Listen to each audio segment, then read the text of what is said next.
I can't tell you how awful it is. I think I've told you about it. But when your business isn't there anymore, and you've done everything you can to provide a future for the people that work in it, for your family, your own families and stuff, and it's not there. It takes a bit of thinking about.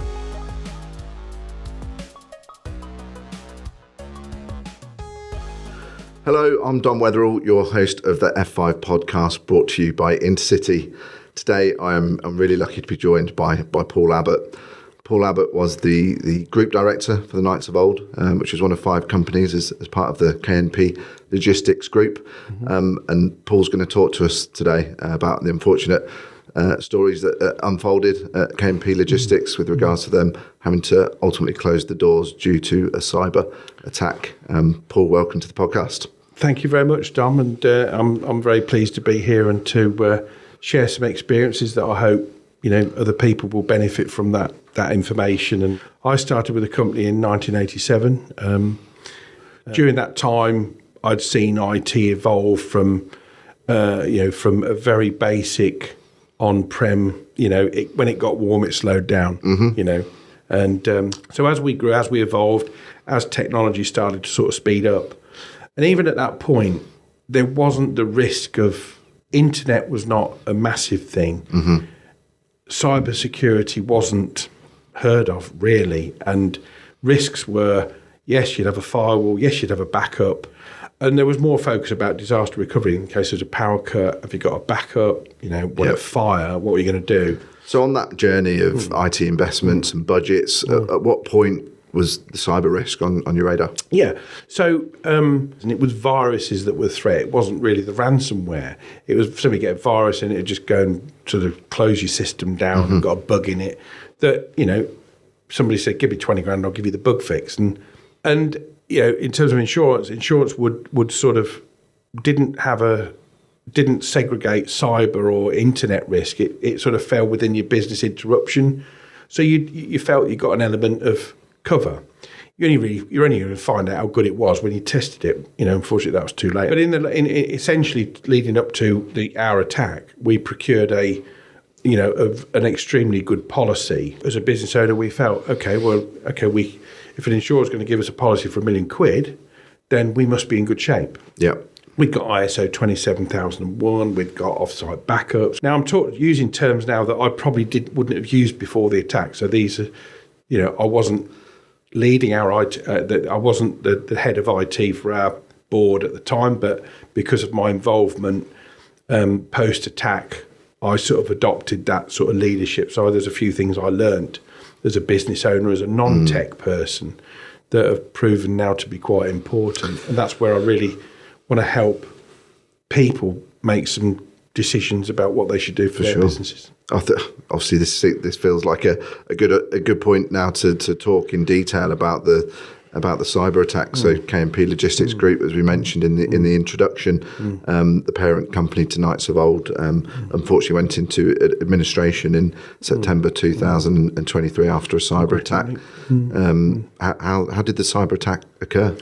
One of our operators, I think they came in early one morning and fired up their operating system, transport management system, and it was slow to start up. It got going, and then somebody else, and then eventually it slowly slowed up to a point it stopped, and then whoever came in next, they couldn't get on. And our IT guys were working on this and couldn't quite fathom out what had happened, and said, right, okay, we can't restart that server. We'll flick over to the offsite. Then that didn't work, and then said, right, okay, we need to shut everything down and do a restart. And it was only when they sort of shut it down to restart it, and as it started to rebuild, it sort of stopped, and there was a message that popped up in their server room in DOS-based text saying, we are the Akira Group. And it was only at that point a very chilling message appeared on a screen in a server room. And at that point, when your IT guy comes in looking very pale and tells you it's a cyber attack, you think, well, okay, what's that mean? He said, well, we're out. There's the message here, and okay, what do we do now?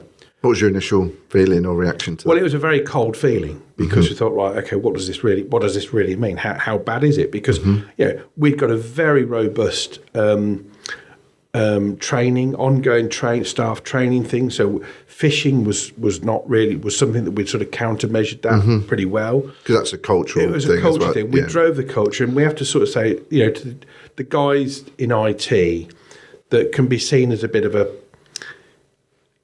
inconvenience when they want you to do something in there. Install your updates. And all that. Oh, I haven't got time for that. Well, make time for it. And again, I would say that in the past, one of our staff might have inadvertently clicked on a link, been duped into a phishing email, and think, I think I shouldn't have done that.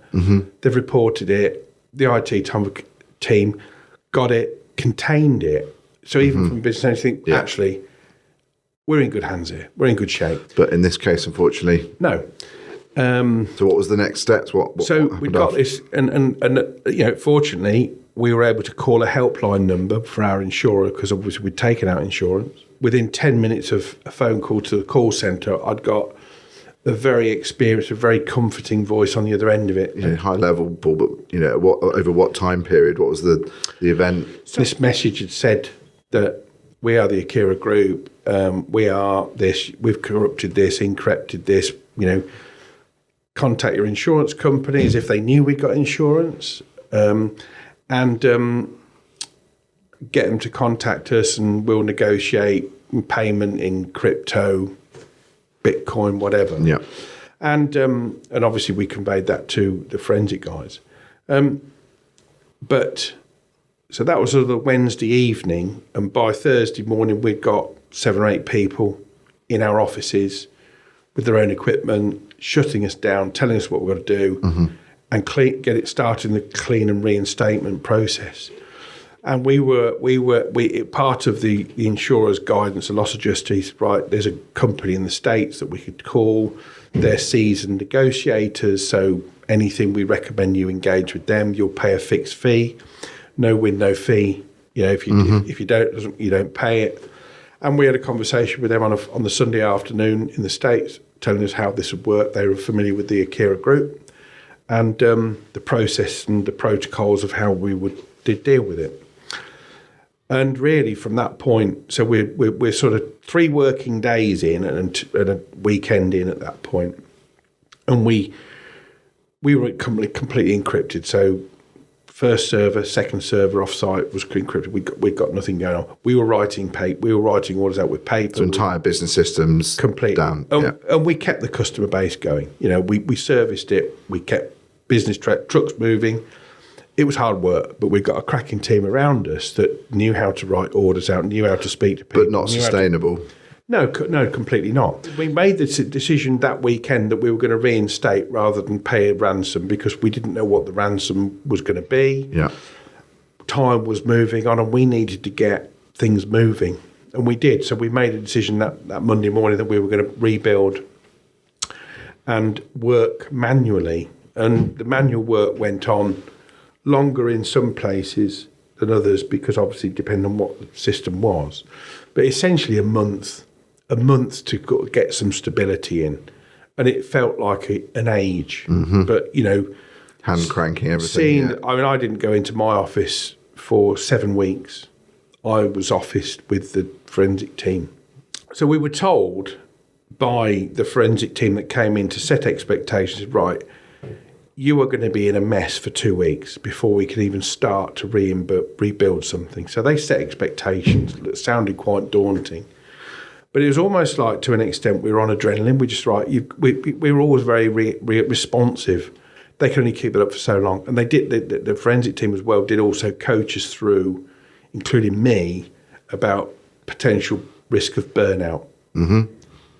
But this was a really, really extreme situation that, get the shifts in place with the IT guys because we need constant continuity. We can't afford for anyone to fall over.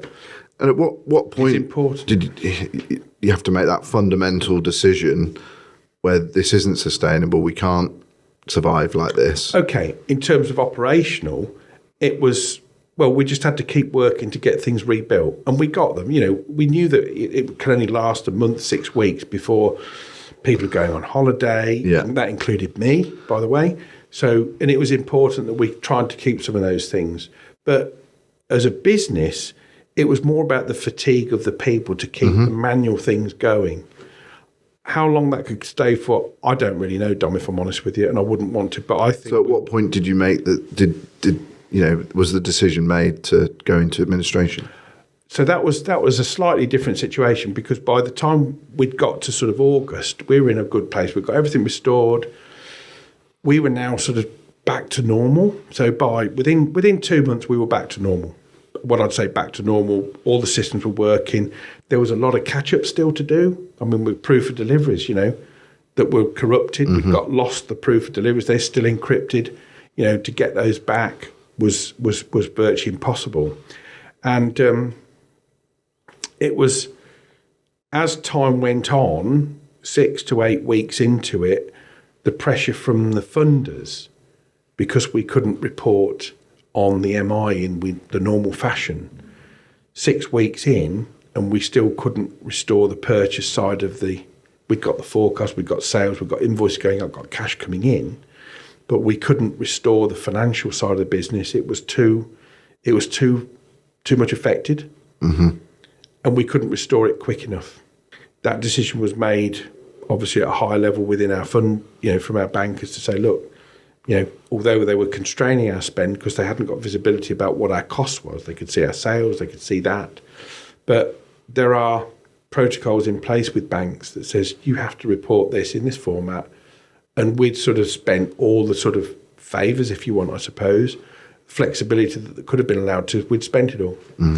And because we couldn't provide these fundamental IT reports, we couldn't go to the market to look for a buyer, because everybody wants to be able to do due diligence. Most of what they would really want to see wasn't available. You can provide that.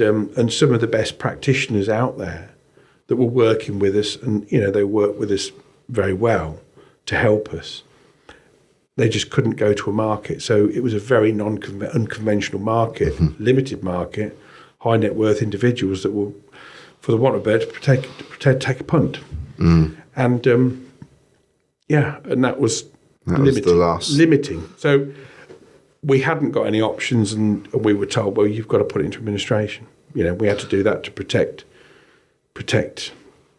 people. Over 700 employees? 900 in the group. Okay.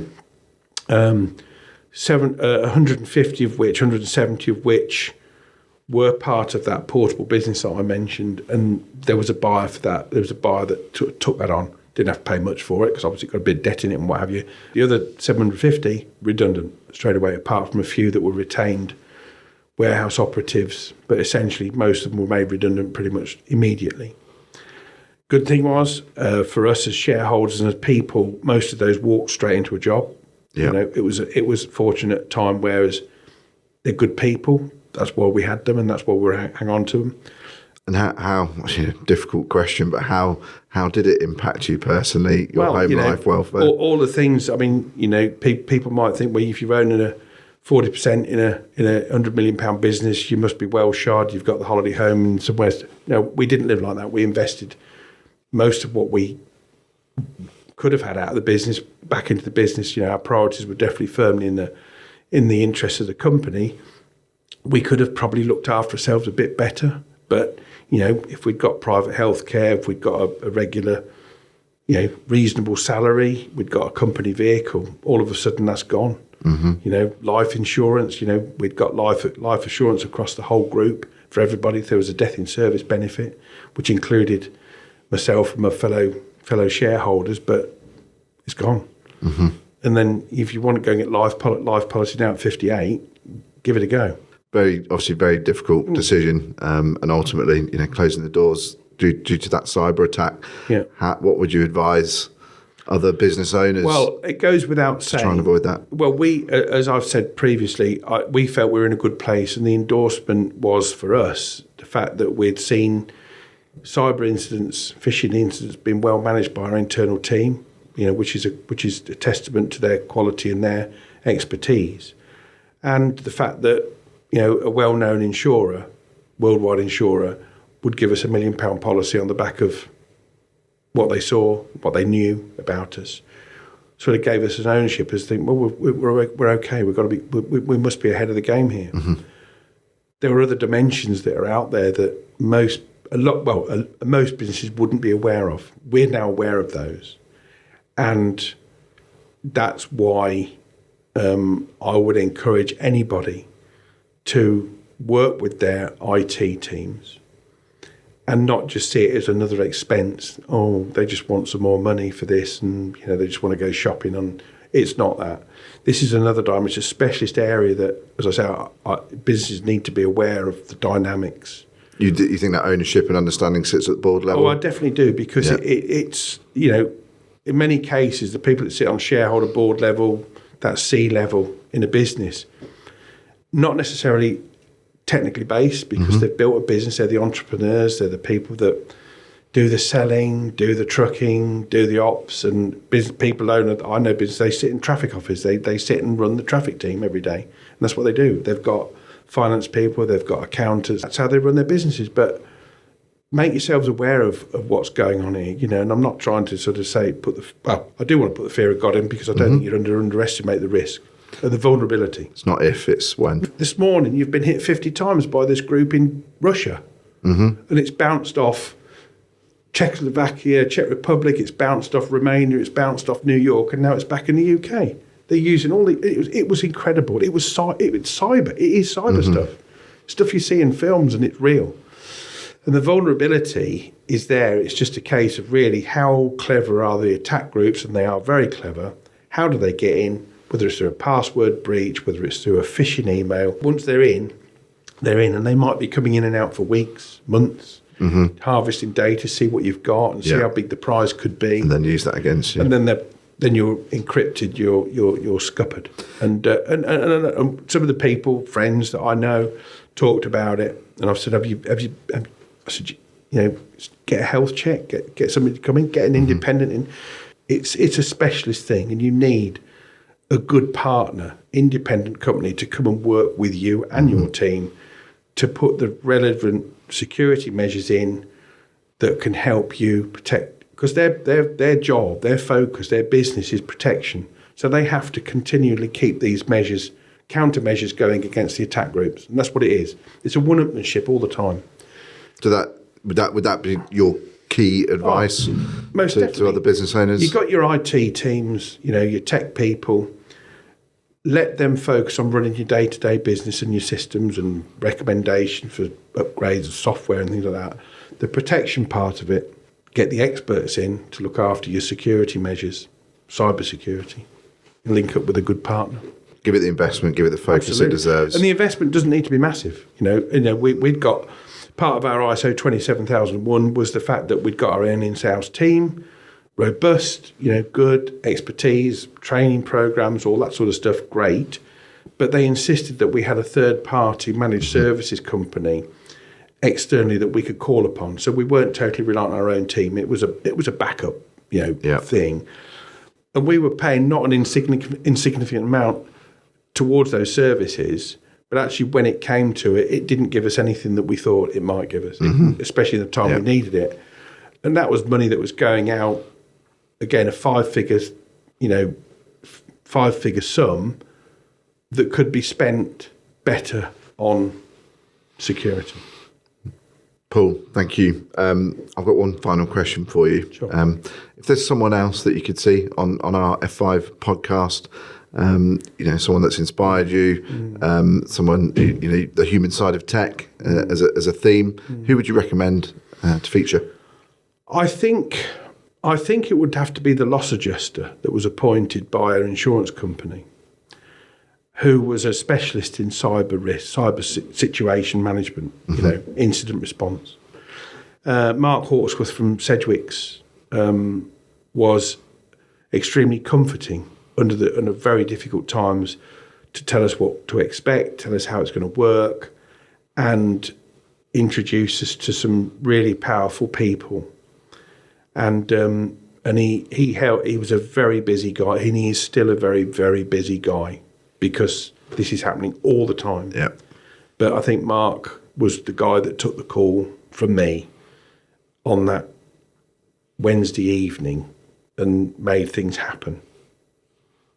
Great recommendation, Paul. And all the things about managing people's health, setting out things and telling us how bad it was going to be, and he wasn't wrong. But it was better to know that. So it wasn't just about coming in, cleaning your systems and then going off. It was about managing us as a business through it. Well, thank you very much for joining us on the F5 podcast today, Paul. It's been really interesting to hear about your career and unfortunately the outcome of the KMP Logistics Group closing its doors due to that cyber attack. And the fact that you're now looking to help and advise people where I can. It's one of those things that it's a misfortunate thing. I mean, it's awful. I mean, I can't tell you how awful it is. I think I've told you about it. But when your business isn't there anymore, and you've done everything you can to provide a future for the people that work in it, for your family, your own families and stuff, and it's not there. It takes a bit of thinking about. And yeah. Thank you for sharing your story, Paul. Pleasure. Thank you very much.